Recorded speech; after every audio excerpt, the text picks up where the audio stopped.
got so motherfucking design on right now. Bring it down, bring it down, make it clap. I got 3 old guys on the wall. Assalamualaikum warahmatullahi wabarakatuh. Waalaikumsalam warahmatullahi wabarakatuh. Baik, sebelumnya izin memperkenalkan diri, nama saya Nur Aini. Di sini saya akan melakukan penyuluhan, yaitu upaya mencegah pemberantasan korupsi di Indonesia.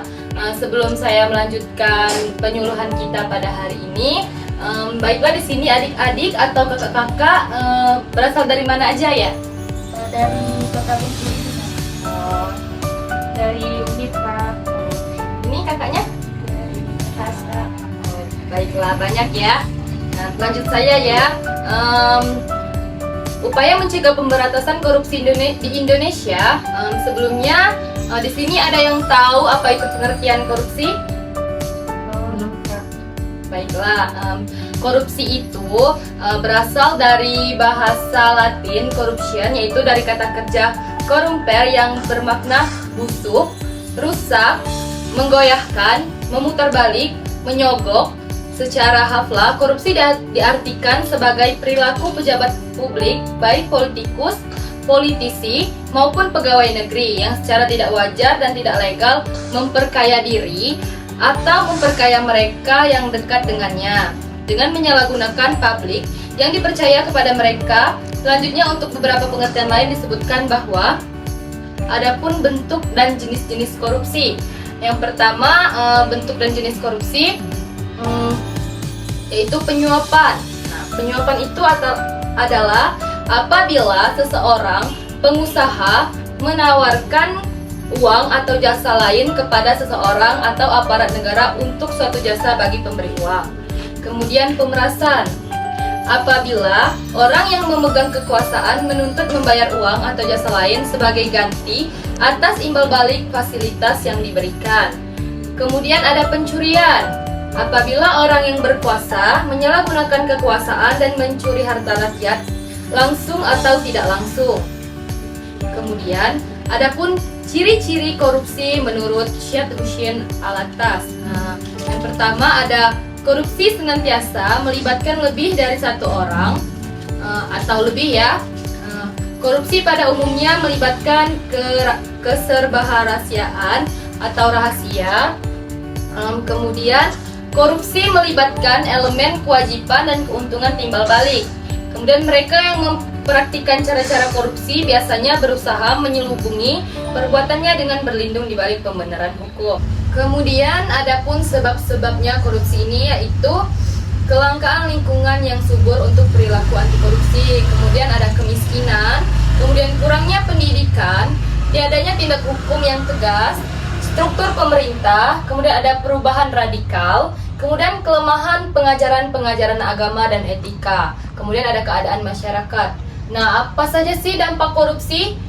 Yang pertama, sistem di bidang hukum. Sistem hukum tidak lagi berdasarkan pada prinsip-prinsip keadilan hukum. Kemudian besarnya peluang eksekutif mencampuri badan peradilan. Kemudian ada dampak korupsi di bidang politik. Terpusatnya kekuasaan pada pejabat negara tertentu, daerah dan pemerintah daerah sangat bergantung pada pemerintah pusat. Kemudian lemahnya sikap dan moralitas para penyelenggara negara. Kemudian ada dampak korupsi di bidang ekonomi. Pembangunan dan sumber-sumber ekonomi dikuasai orang yang berada di lingkaran kekuasaan. Munculnya para pengusaha yang mengandalkan kebijakan pemerintah bukan berdasarkan kemandirian. Kemudian rapuhnya dasar ekonomi nasional karena pertumbuhan ekonomi bukan didasarkan pada kondisi sebenarnya.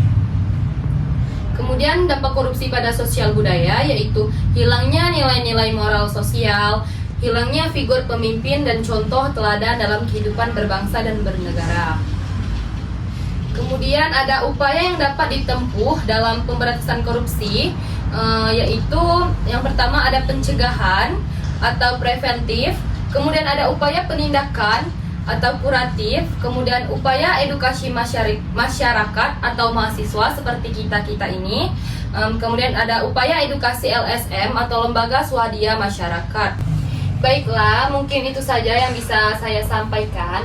Nah, di sini saya ada slogan nih. Kalau saya bilang mahasiswa Indonesia, kalian bilang anti korupsi. Nah, baiklah. Mahasiswa Indonesia Anti korupsi. makasih. Kemudian siapa yang ingin bertanya atas pemaparan materi tadi? Baiklah, berdiri, boleh berdiri. Saya mau bertanya Kak. Sebelumnya perkenalkan, nama saya Diana Repta. Saya mau bertanya bagaimana cara mengimplementasikan prinsip-prinsip anti korupsi dalam kehidupan sehari-hari. Terima kasih. Baiklah, terima kasih kepada siapa tadi? Diana Repta ya, bagus sekali pertanyaannya.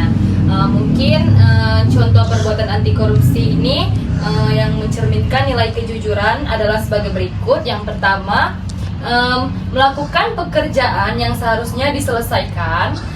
Seperti kalau ada pelajaran nih atau tugas kampus, itu diselesaikan ya, jangan ditunda-tunda scroll TikTok, itu diselesaikan. Kemudian tidak mencontek atau menyalin pekerjaan orang lain. Kemudian tidak memanipulasi data dan fakta pada suatu pekerjaan. Kemudian bersikap arif dan bijaksana dalam mengambil keputusan. Baik, itu saja. Ada lagi yang mau bertanya?